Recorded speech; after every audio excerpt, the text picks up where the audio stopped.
రోమిలికి రాసిన పత్రిక ఎంత స్పష్టంగా, ఎంత చక్కగా, ఇది దావీదు కోసమే అన్నట్టు ఎంత బాగుంటుంది చూడండి. రోమిలికి రాసిన పత్రిక త్వరగా రోమిలికి రాసిన పత్రిక అపోస్తలుడైన పౌలు రోమిలికి రాసిన పత్రిక 13వ అధ్యాయం, అపోస్తలుడైన పౌలు రోమిలికి రాసిన పత్రిక 13వ అధ్యాయం మొదటి వచనం నుండి, ప్రతి వాడును పై అధికారులకు లోబడే వాళ్ళు నడుతాను. ప్రతి వాడు ఏం చేయాలట?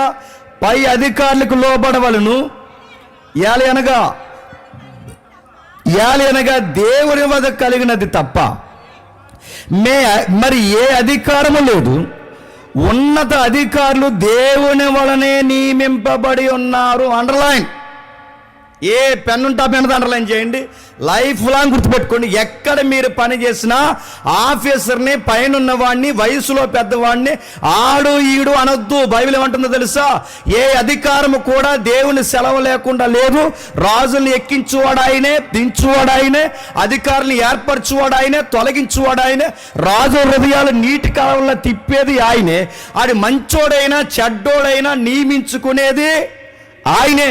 నెబుకద్నెజరు నియమించింది ఆయనే, ఫరోని నియమించింది ఆయనే, ఏ రోజు నియమించింది ఆయనే. ఒక్క మాటలో చెప్పాలంటే మంచి రాజుల్ని చెడ్డ రాజులను కూడా చరిత్రలో నియమించింది ఆయనే.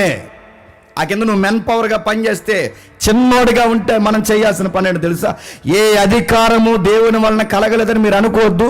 ప్రతి అధికారి దేవుని వలనే ఉన్నాడని వారిని గౌరవించండి. కాబట్టి అధికారులను ఎదిరించేవాడు దేవుని నియమాన్ని ఎదిరించి చెప్పండి. ఒక అధికారికి నువ్వు రెక్కలెస్ యాటిట్యూడ్ చెప్తే, వైల్డ్గా బిహేవ్ చేస్తే, ఆ మనిషి మాటను నువ్వు పెడసేవని పెడితే, నువ్వు సరాసరి జెండా ఎవరి మీదకి ఎగరేస్తున్నావు తెలుసా? దేవుడి అధికారాన్ని ధిక్కరిస్తున్నావు. చాలామంది ఆఫీసర్లు ఆడి ఎదవండి అంటే నడుతున్నాను, ఆడిని క్షమించండి, ఆ పెద్ద ఆయన ఆడి ఎదవాన్ని నువ్వు అన్నావంటే దేవుడు నిన్ను ఎలా డీల్ చేస్తాడు చెప్పిన? ఎదవలాగే డీల్ చేస్తాడు. నువ్వు ఎదుటోడిని ఎలా చూస్తావో దేవుడు నిన్ను అలాగే చూస్తాడు. నువ్వు ఎదుటోడిని ఎలా కొలుస్తావో దేవుడు నిన్ను అలాగే కొలుస్తాడు. నువ్వు ఎదుటోడిని ఎలా గౌరవిస్తావో దేవుడు నిన్ను అలాగే గౌరవిస్తాడు. నేను మళ్ళీ మీ మేలు కోరి వాక్యపు సారాన్ని చెప్తున్నాను. ఊరకే ఎవరిని తక్కువ చేసి మాట్లాడకండి. శత్రువు అయిన వాడే ముందుంటే నా ఏలినవాడా, నా రాజు అని ప్రాణాలు తీసేవాడు టార్చర్ పెట్టి ఆఫీసర్గా ఆయన ఉండి అంత టార్చర్ పెడుతుంటే ఆ వ్యక్తినే దావీదు ఆనర్ చేస్తుంటే పైనుండి దేవుడు మురిసిపోతున్నాడు. ఇది నాకు కావాల్సింది. ఒక విషయం చెప్పనా? కీడు చేసి ఎవడైనా శిక్ష అనిపిస్తాడు, కానీ మేలు చేసినా మాటలు పడుతున్నాం అనుకున్నది ఎవరికి హితం అవుద్దో తెలుసా? దేవుడు హితం అంటాడు. ఓర్చుకుంటున్నావు. ఎంత ఓర్చుకున్న ఒక్క మాట వదిలేసావో నీ ఓర్పు అంతా గాలిగిపోయినట్టే. అందుకే కిందకి అంటున్నాడు చూడండి. కాబట్టి అధికారులు ఎదిరించేవాడు దేవుడు నియమాన్ని ఎదిరించున్నాడని ఎదిరించేవారు తమ మీదకి తామే బాగుపడతావు అనుకుంటున్నావా? ఆ జీతాలు నీ ఒంటికి పడతాయి అనుకుంటున్నావు? ఆ జీతాలు నీ కుటుంబాన్ని పనిచేస్తాయి అనుకుంటున్నావా? ఆ జీతాలు నీ భవిష్యత్తుకు రూపాయి నిలబడతాది అనుకుంటున్నావా? నువ్వెక్కడ పని చేస్తావు ఆఫీస్ని గౌరవించకపోతే నీ ఎంప్లాయీ లైఫ్ ఎందుకు? నువ్వు ఎక్కడ పని చేస్తావు ఆ అధికారిని గౌరవించకపోతే ఆ అధికారి కింద పనిచేస్తున్న ఆ దొంగ జీవితం దేనికి? ఆయన ఇచ్చిన డబ్బు నీకు పనిచేస్తుందా? ప్రభుత్వ రాయితీలు నీకు పనిచేస్తాయా? అది నీ ఒంటికి మంచిదా? నీ జీవితానికి మంచిదా? నీ కుటుంబానికి మంచిదా? శిక్ష తెచ్చుకుంటావు అంటున్నాడు దేవుడు. ఏమంటాడు చూడండి, నేను శిక్ష తెచ్చుకుంటాం. ప్రభుత్వము చేయవారు చెడ్డ కార్యములకే గాని మంచి కార్యములకు భయంకరులు కారు. ప్రభుత్వం ఎప్పుడు సీరియస్ అవుద్ది? ప్రభుత్వం వంకరదే, ప్రభుత్వం చెడ్డదే అనుకో, ఎలాగన్నా అనుకో, నడుతుంది. ఎప్పుడు యాంటీ అవుతారు? నువ్వేదో లొసుకు పని చేస్తే అప్పుడు యాంటీ అవుతారు. మన నిజాయితీగా ఉంటే వాళ్ళు మనకి యాంటీ అవుతారా? చేయగలరా? వాళ్ళ చట్టాలు తిప్పి మనం అనసగలరా? ఒకవేళ మన నిజాయితీగా ఉంటే మనం నలిస్తే ఈ ప్రభుత్వం మీద ఆ ప్రభు ఉన్నాడన్న సంగతి నువ్వు మర్చిపోతున్నావా? ఆయన ఎక్కించువాడు ఆయనే, చెప్పండి, దించువాడే. నీ పనుల్లో ఒకటే, నీతికి పడి సావు, దేవుని విలువలకు పడి సావు. ప్రభుత్వం చేయవారు చెడ్డ కార్యములకే గాని మంచి కార్యములకు భయంకరులు కారు. నీకు మేలు కడుగుటకై అధికారులు దేవుని పరిచారకులు, వారికి భయపడక ఉండగోరక కోరితవా మేలు చేయము, అప్పుడు వారి చేత మెప్పు పొందుదువు. నువ్వు చెడ్డది చేసిన యెడల భయపడము, వారు ఊరకే కడ్డమ ధరింతురా. కీడు చేయి వారి మీద ఆగ్రహం చూపుటకై వారు ప్రతీకారం చేయు దేవుని పరిచారకులు. కోర్టులో ఉన్న సుప్రీంకోర్టు అధికారులు ఎవరు పెట్టిన వారు? దేవుని పరిచారకులు. పోలీసు వ్యవస్థ ఎవరు పెట్టిన వారు? దేవుని పరిచారకులు. ప్రభుత్వ యంత్రాంగంలో పనిచేస్తున్న ఎవరు? దేవుని పరిచారకులు. మీరు ఎక్కడైనా చూడండి, ఏ అధికారులైనా ఎవరి పరిచారకులు? దేవుని పరిచారకులు. పరిపాలన బాలేదు, తీర్పులు బాలేదేమో మాట్లాడుకోవాలి తప్ప వ్యక్తిని అవహేళన చేసి మాట్లాడడం నువ్వు చేసే పొరపాటు గుర్తుపెట్టుకో. అందుకే ఆయన మాట్లాడుతున్నాడు చూడండి. కాబట్టి ఆగ్రహమును బట్టి మాత్రమే కాక మనస్సాక్షిని బట్టి లోబడి ఉండుట ఆవశ్యకము, అవసరం. సరే ఇతనేడు సార్ మాకు ఇబ్బంది ఉండే అవసరం. ఇక మాట చెప్పిన, ఫరోని నియమించింది ఆయనే, ఫరోని నిలబెట్టింది ఆయనే. ఫరో అనే క్యారెక్టర్ లేకపోతే 10 అద్భుతాలు ఇశ్రాయేలు కళ్ళతో చూడగలరా? ఫరో అనే వ్యక్తిత్వం లేకపోతే వాళ్ళకి స్వేచ్ఛా జీవితం విలువ వాళ్ళకి తెలుస్తారా? చరిత్ర మనం చదవగలమంటే ఆయన మేలును వాడగలడు, కీడును వాడగలడు, మంచి అధికారిని వాడగలడు. చెప్పండి, చెడ్డ అధికారిని వాడు. మొత్తం మీద చరిత్రలో ఎవరిని ఎలా వాడుకోవాలో ఆయన తెలుసు. ఇంకా చెప్పిన సాతాను కూడా ఏ టైంకి వాడుకోవాలో ఆయనకి తెలుసు. అందుకే దేన్ని ఎదిరించి నీ ఇష్టం వచ్చిన స్టేట్మెంట్లు ఇవ్వద్దు. ఇంకా ఎలాగనగా వారు దేవుని సేవకులు ఉండి ఎల్లప్పుడూ సేవ ఎందే పనిగల డే నైట్ డ్యూటీ చేస్తున్నారంటే పనిలే చేస్తున్నారా? ఆ ట్రాఫిక్ పోలీస్ అక్కడ ఉంటే ఎన్ని తిట్లు తిడతారండి? చెప్పండి, పర్లేదు. ట్రాఫిక్ పోలీస్ ఉంటే అక్కడ ఉంటే ఎన్ని తిట్లు తిడతారు? పని లేకుండా అక్కడ హెల్మెట్ పెట్టుకోమని ఎవరి కోసం ఆడుతున్నారు? పోలీసు వాళ్ళు సపోర్ట్ చేస్తున్నారు అనుకోకండి. రెఫరెన్స్ అక్కడ మళ్ళీ అడుగుతున్నాను, పోలీసే కాదు ఏ అధికారి అయినా అక్కడ డ్యూటీ ఎండ్లో నిలబడి చేస్తున్నా అంటే ఆ ట్రాఫిక్ పోలీస్ ఎవరి కోసం చేస్తున్నాడు? నువ్వు యాక్సిడెంట్లో పోకూడదని. ఆయన ఎవరి కోసం పనిచేసి హెల్మెట్ పెట్టుకునేది ఎందుకు అడుగుతున్నాడు? ఒకవేళ ఆయన తప్పే చేస్తాడు అనుకోండి, హెల్మెట్ కోసం ఎందుకు అడుగుతున్నాడు? లైసెన్స్ కోసం ఎందుకు అడుగుతున్నాడు? నీకు డ్రైవింగ్ లేకపోతే నువ్వుతోనే పోద్దా? ఎదురుని కూడా తీసిపోతాను. అందుకే నీకు లైసెన్స్ ఉందా? చెప్పండి. హెల్మెట్ ఉందా? ఇంకా లేదా పొల్యూషన్ సర్టిఫికేట్ ఉందా? ఎన్ని అడుగుతున్నారు, ఎంతకి ఇవన్నీ అడుగుతున్నారు. వాళ్ళు డే అండ్ నైట్ డ్యూటీలు అలా చేస్తారంటే వాళ్ళని తిట్టుకోకు. అక్కడ బళ్ళు ఆపితే ఇక్కడ ఏమీ లేని అసలు తప్పంతా ఎవరిదండి? హెల్మెట్ లేదు చెప్పండి, ఇంకా చెప్పండి, నాకు గుర్తు రావట్లేదు. ఆర్సీ లేదు చెప్పండి, సీ బుక్ లేదు, ఇన్సూరెన్స్ లేదు, ఏమీ లేదు. దానికి ఎదర బ్రేక్ లేదు, డ్రైవింగ్ లేదు, లైట్ లేదు, సిగ్నల్ లైట్ లేదు, నెంబర్ ప్లేట్ అదిగో అన్నీ ఆడ బండి కలగొంటే నెంబర్ ప్లేట్ లేదు, ఏమీ లేదు. కానీ మనం ఎవరిని పెడతాం చెప్పండి? అక్కడ పోలీసు అండి పనికి మాలో, ఎప్పుడు పనులు తిడతాడు కాదు, వాళ్ళ పనికి మాలోలా నడుతున్నాను. కోర్టులను తిడతారు, అధికారులను తిడతారు. ఒకవేళ ఇప్పటివరకు మీకు ఈ భాష ఒకవేళ నీకు నాకుంటే ఈ రోజు నుంచి మార్చుకుందాం. దయచేసి ఎవరిని తిట్టకండి. ఎందుకంటే దేవుని రాజ్యంలో నువ్వు రాజు అవ్వాలి అంటే కొన్ని ఖచ్చితంగా నువ్వు మార్చుకోవాలి.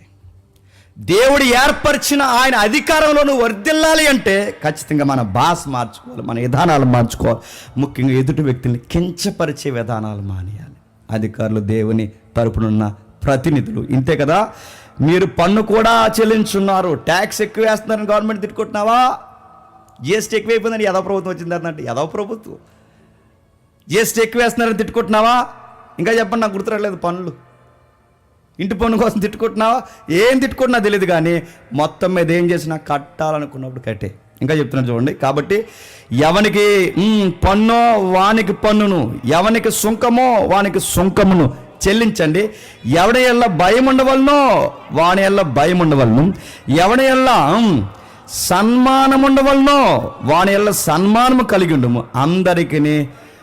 అందరి వారికి రుణాలు తీర్చే.